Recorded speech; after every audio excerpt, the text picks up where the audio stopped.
In this video, I'm going to talk about what it is you need to do for your facility in order to be contracted with Medicaid and what that actually looks like. If you're interested, make sure to stick around. What's going on, everyone? I hope you're all doing well. If you're new here, my name is Serg. Welcome to the channel. To all my reoccurring viewers, thank you so much for all the love and support that each and every single one of you have shown me. And if you have not yet, go check out the God Made podcast on all streaming platforms. Also, feel free to go check out the one-on-one mentorship call link down below. Also, I will put it up top. You will see that pop up. Also, you can go check out the Legion Assisted Living program as well. If you're interested in starting a residential assisted living from A to Z, that will also be a link down below. I also did put out a pro forma template that will also be available, and it is available now. Also, I did put together a list of forms, ADLs, MARs, intake data, etc., and that's available to purchase as well.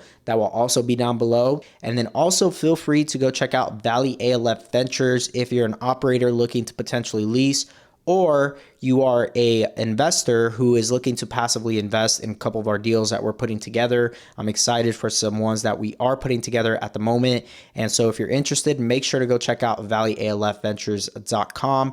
Also, go check us out on Instagram. Give us a follow there and private message me if you're interested in anything. And with that being said, make sure to subscribe, like, and comment. And so let's go ahead and jump into the topic of this video. Now, one of the main things that I get asked is, okay, we get contracted with Medicaid. We understand that Medicaid will cover some of the costs for residential assisted living, such as activities of daily living.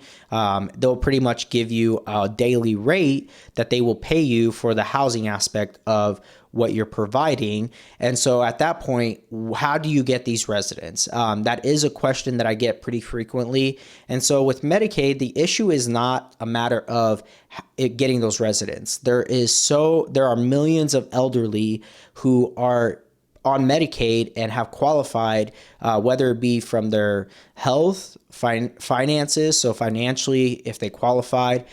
So there's multiple reasons why a elderly would get on Medicaid. And because of that, this need of what we have to offer with residential assisted living is in really high demand. Now, Medicaid, because it is government funded, there's a couple nuances to it. And just anything that has the government involved in it, that's just going to be the case. That goes for even zoning. Anything that has to do with the government can be a process. And the same goes for residential assisted living. Now, each state will have its own requirements of what you can do and how much you get paid. Some states pay out more, some states pay out less, but it all just depends. So they all have different categories on how they actually give you the rate that they will pay you on that resident. Now, how do you find these residents is the question. Now, the residents themselves will probably come from placement agents. They'll probably come from case managers and also discharge planners from rehabs. They'll ask the resident, hey, what type of insurance do you have? And most likely or not, they have Medicaid. And if they have Medicaid, they'll say, okay, well, let's see if your benefits actually qualify you to go stay in a residential assisted living and if you could get admitted there. And at that point, your facility should be on a list that's probably most likely provided by the different providers that this resident is on. And then at that point, those discharge planners, those case managers, whoever will contact your facility in order to place these residents. Now, it's not always the case that Medicaid will actually even have a list. That's not always the case. And so it's just a matter of building those relationships, which I always talk about on this channel, is making sure that you know your case managers within your local area, know your discharge planners, know these different people, because when they hear that you're Medicaid contracted, at that point, they will flood your home with Medicaid clients, because there are so many people on Medicaid that they're going to refer you. And there's always a shortage of beds when it comes to Medicaid, which is one of the pros when it comes to this. Now, one of the cons is that you're not able to actually control the pricing of what you charge that resident for your services. They actually are the ones that are in charge of that. So they will tell you what kind of rate they will pay you on a daily basis for a certain resident with a certain level of care. And because of that, it is a little harder. Oftentimes, what a lot of facilities end up doing is they'll be contracted, they'll get paid out by Medicaid, and then the difference, let's say they're charging $4,000 for the room, okay, for a private room, and Medicaid can only pay up to $2,000. That's all they'll supplement to. So at that point, the family will come out the difference of $2,000 privately and pay you. Now, oftentimes the reason why these residents are even on Medicaid is because they cannot financially pay the difference. So if the family's willing to, aside from what the resident even qualifies for, if the family's willing to, then they'll pay the difference. Now, if they can't and all they can afford is $2,000 or $2,500, that is all you can get. And so that is one of the main things of why I really am not a huge proponent of Medicaid, even though, yes, it keeps their beds filled. But also the people who are on Medicaid, the residents that are on the Medicaid program, are also not the people who have taken care of themselves. Unfortunately, they have multiple comorbidities. Their level of care is a lot higher, which eventually leads out, if you don't have good staff and people who can come in and have them routinely change out, it will wear out and cause your caregivers to burn out with these Medicaid residents. So what a lot of other homes do is kind of a hybrid. They will take half of their beds, make them Medicaid, and then the other half they'll do private. Just because you get contracted with Medicaid does not mean that you have to take Medicaid only residents. So I hope that clarifies that answer for you guys and gives you more clarification on that.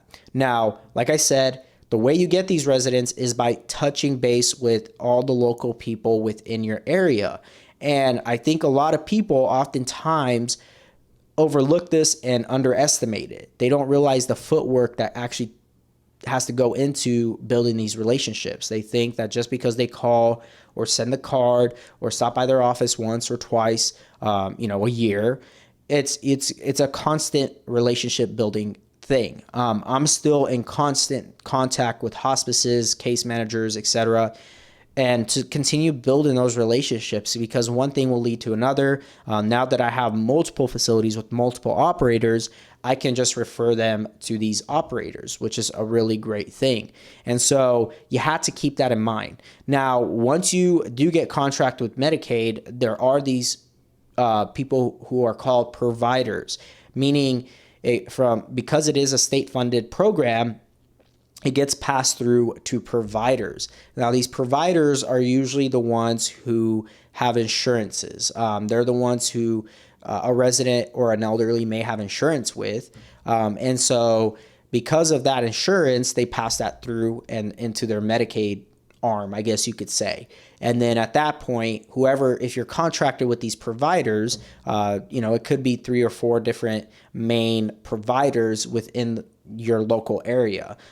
For here in Phoenix, for instance, it's Banner, United, and I'm forgetting one other one off the top of my head right now, Mercy. And so these are the 3 main providers here in Phoenix, and even in Arizona.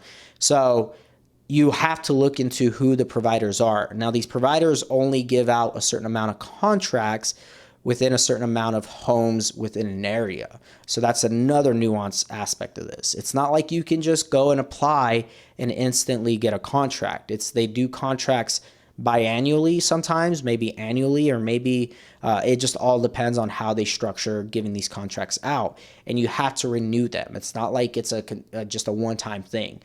You have to constantly renew it, put in your application, etc., for your facility to be contracted with them. And so that's another thing.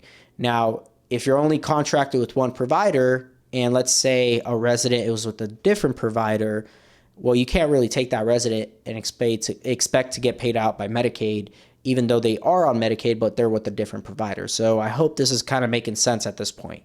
And so you have to be very strategic about how you get contracted. Oftentimes what a lot of homes will do is they'll get contracted with the one that's paying the highest and the one that brings in the most residents into the home. So oftentimes they'll have a consistent flow of residents that always come, and most residents will apply for a certain provider just simply because their benefits are better. So look at the provider's benefits as a whole and then determine which provider. If you can get contracted for all three, that's even better, or for how many there are in your state, that's even better. Just because you want to have options, just in case there is a resident that comes, you can at least meet that. And so with that being said, I hope that this video did provide some value. If it did, feel free to go check out the one-on-one mentorship call link down below. Schedule a call with me. Make sure to go check out legionassistedlivingacademy.com.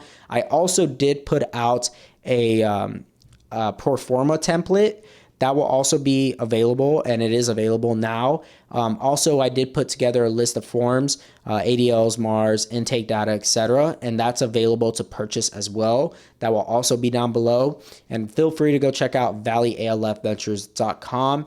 And with that being said, I will talk to you all in the next one.